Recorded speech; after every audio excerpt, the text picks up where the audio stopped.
বন্ধুরা, আশা করি তোমরা সবাই ভালো আছো। তোমাদের সবাইকে আমার ইউটিউব চ্যানেল লার্নিং উইথ গৌরবে ওয়েলকাম।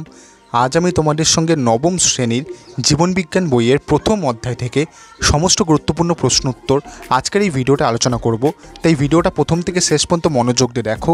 তোমাদের মধ্যে কেউ যদি থাকো যে প্রথমবার আমার এই চ্যানেলের ভিডিও দেখছো, তাহলে অবশ্যই চ্যানেলটাকে সাবস্ক্রাইব করে পাশে থাকা বেল আইকনে ক্লিক করে নোটিফিকেশন অল করে দাও, কারণ তোমাদের ক্লাসে বিভিন্ন সাবজেক্টের উপর ভিডিও আমি যখনই আপলোড করব তার নোটিফিকেশান খুব সহজেই তোমরা পেয়ে যাবে। আর দেরি না করে চলো ভিডিও শুরু করা যাক।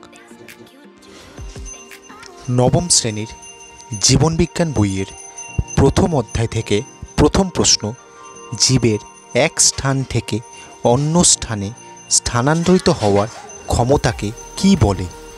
উত্তর, গমন বলে। পরের প্রশ্ন, চলন ও গমনের মধ্যে কোনটি উদ্ভিদের ক্ষেত্রে প্রযোজ্য? উত্তর, চলন। উৎসেচক, মকরন্দ, দুগ্ধ প্রভৃতি পদার্থকে কি জাতীয় পদার্থ বলা হয়? উত্তর, ক্ষরণ পদার্থ। জীবের জন্ম থেকে মৃত্যু পর্যন্ত সময়কালকে কি বলা হয়? উত্তর, জীবনচক্র বলা হয়। পরের প্রশ্ন, জীবের বাহ্যিক ও অভ্যন্তরীণ উদ্দীপনায় সাড়া দেওয়ার ধর্মকে কি বলে? উত্তর, উত্তেজিতা বলে। পরের প্রশ্ন, কোন যুগে পৃথিবীতে প্রথম জীবের আবির্ভাব হয়? উত্তর, প্রোটোরোজোয়িক যুগে। পৃথিবীতে সর্বপ্রথম কোন প্রকার জীব সৃষ্টি হয়েছিল বলে অনুমান করা হয়? উত্তর, নীলাভ সবুজ শৈবাল। পরের প্রশ্ন, জৈব অভিব্যক্তিবাদের জনক কে? উত্তর, অ্যারিস্টল। পরের প্রশ্ন, কোয়াসারভেটের বংশগত বস্তু হিসাবে যে নিউক্লিক অ্যাসিডটি ছিল সেটির নাম লেখো।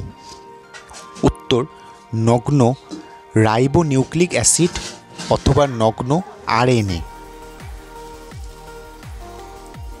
পরের প্রশ্ন, আদিকোষ বা প্রোটোসেল কোন কোন অংশের সমষ্টি? উত্তর, প্রোটিন ও নিউক্লিক অ্যাসিড। আদি পৃথিবীতে সৃষ্ট দুটি প্রোটোবায়ন্টের নাম লেখো। উত্তর, কোয়াসারভেট ও মাইক্রোস্ফিয়ার। আধুনিক মানুষের উৎপত্তি কোন যুগে হয়? উত্তর, সিনোজোয়িক যুগে। প্রাথমিক কোষের জেনেটিক বস্তু কী ছিল? উত্তর, আরএনএ। পরের প্রশ্ন, কোন প্রোক্যারিওট পৃথিবীতে মুক্ত গ্যাসীয় অক্সিজেনের আবির্ভাবের জন্য দায়ী? উত্তর, সায়ানোব্যাকটেরিয়া। পরের প্রশ্ন, সবচেয়ে বেশি প্রজাতি কোন গোষ্ঠীর প্রাণীদের? উত্তর, পতঙ্গ শ্রেণীর প্রাণীদের, প্রায় 60,000-এরও বেশি। ভারতে বায়োডিভার্সিটি অ্যাক্ট কবে চালু হয়? উত্তর, 1992 খ্রিস্টাব্দে। বিশ্ব জীববৈচিত্র্য দিবস রূপে কোন দিনটিকে পালন করা হয়? উত্তর, 29শে ডিসেম্বর। পৃথিবীতে কোন গ্রীষ্মমণ্ডলীয় অরণ্যে সবথেকে বেশি জীববৈচিত্র্য দেখা যায়? উত্তর, আমাজনের বর্ষা অরণ্যে। পরের প্রশ্ন, ভারতে আনুমানিক কত উদ্ভিদ প্রজাতি বর্তমানে? উত্তর, প্রায় 45,000-এরও বেশি। পরের প্রশ্ন, বর্তমানে পৃথিবীতে মেগা ডাইভার্সিটি দেশের সংখ্যা কত? উত্তর, 17টি। সবথেকে সমৃদ্ধ জীববৈচিত্র্যযুক্ত জলজ বাস্তুতন্ত্রের নাম লেখো। উত্তর, প্রবাল দ্বীপ। কোন বিজ্ঞানী স্বতঃস্ফূর্ত জীব সৃষ্টির মতবাদকে বাতিল করেন? উত্তর, লুই পাস্তুর। পরের প্রশ্ন, জীবের নিজস্ব পরিবেশের জীববৈচিত্র্যের সংরক্ষণকে কি বলা হয়? উত্তর, ইন সিটু সংরক্ষণ। জীবের দেহ গঠনকারী সংগঠনের নাম কি? উত্তর, জীবের দেহ গঠনকারী সংগঠন হল কোষ। জীবনের ভৌত ভিত্তি কি? উত্তর, জীবনের ভৌত ভিত্তি হল প্রোটোপ্লাজম। জীব ও জড়ের মধ্যে প্রধান পার্থক্য কোনটি? উত্তর, জীবে জীবন উপস্থিত, জড়ে জীবন অনুপস্থিত। জীবন কি? জীবের কতগুলি নির্দিষ্ট বহিঃপ্রকাশিত বৈশিষ্ট্যের সমষ্টিকে জীবন বলে। চারাগাছের বিটপ অংশ আলোকিত জানলার দিকে বেঁকে যাওয়া জীবনের কোন ধর্মকে নির্দেশ করে?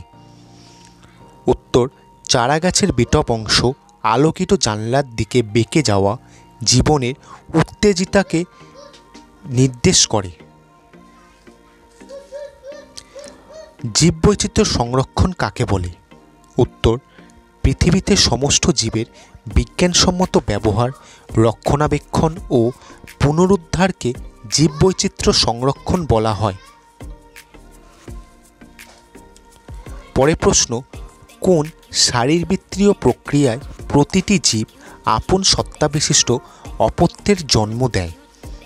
উত্তর, জনন প্রক্রিয়ায় আপন সত্তাবিশিষ্ট অপত্যের জন্ম হয়। কোন কাজের ফলে প্রোটোপ্লাজমের শুষ্ক ওজন বৃদ্ধি পায়? উত্তর, উপচিতি বিপাকের ফলে প্রোটোপ্লাজমের শুষ্ক ওজন বৃদ্ধি পায়। পরের প্রশ্ন, সবুজ উদ্ভিদের পাতায় খাদ্য তৈরি হওয়া জীবের কোন প্রকার বৈশিষ্ট্যকে নির্দেশ করে? উত্তর, সবুজ উদ্ভিদের পাতায় খাদ্য তৈরি হওয়া জীবের বিপাক প্রক্রিয়াকে নির্দেশ করে। পরের প্রশ্ন, উদ্ভিদ দেহে ঘটে এমন একটি উদাহরণ দাও যেখানে একই সঙ্গে জীবের উত্তেজিতা ও চলন ঘটে।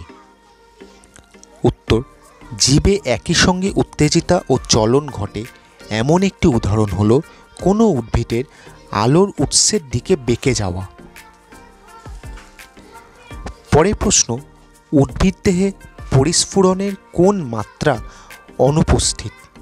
উত্তর, অঙ্গ ও তন্ত্র উদ্ভিদ দেহে অনুপস্থিত। শ্বসন প্রক্রিয়া কোথায় ঘটে? উত্তর, শ্বসন প্রক্রিয়া ঘটে সজীব কোষের অভ্যন্তরে। পরের প্রশ্ন, মিউটেশন কি? উত্তর, জিনের আকস্মিক ও বংশানুক্রমে সঞ্চারিত স্থায়ী পরিবর্তনকে মিউটেশন বলে। নবম শ্রেণীর জীবনবিজ্ঞান বইয়ের প্রথম অধ্যায়ের প্রথম পাঠের ভিডিও আজ এই পর্যন্তই। ভিডিওটা যদি তোমাদের ভালো লাগে ভিডিওটা একটা লাইক করো, শেয়ার করো আর আমার এই চ্যানেলটাকে সাবস্ক্রাইব করো। বন্ধুরা, ভিডিওয়ে দেখানো প্রশ্নপত্রের পিডিএফ তোমাদের যদি দরকার হয় তোমরা ভিডিওর নিচে কমেন্ট বক্সে একটি কন্ট্যাক্ট ডিটেলস দেওয়া আছে, সেখানে যোগাযোগ করে পিডিএফ সংক্রান্ত সমস্ত ডিটেলস জেনে নিতে পারো। এছাড়াও ভিডিওয়ে দেখানো কোনো প্রশ্ন উত্তর শুনতে অথবা বুঝতে তোমাদের যদি অসুবিধা হয় অবশ্যই ভিডিওর নিচে কমেন্ট বক্সে লিখে পাঠাও, আমি তোমাদের সব ডাউট ক্লিয়ার করে দেবো। তো আজকের মতো এই পর্যন্তই। সবাই ভালো থেকো। পরের দিন তোমাদের সঙ্গে দেখা হচ্ছে নতুন একটা ভিডিও নিয়ে।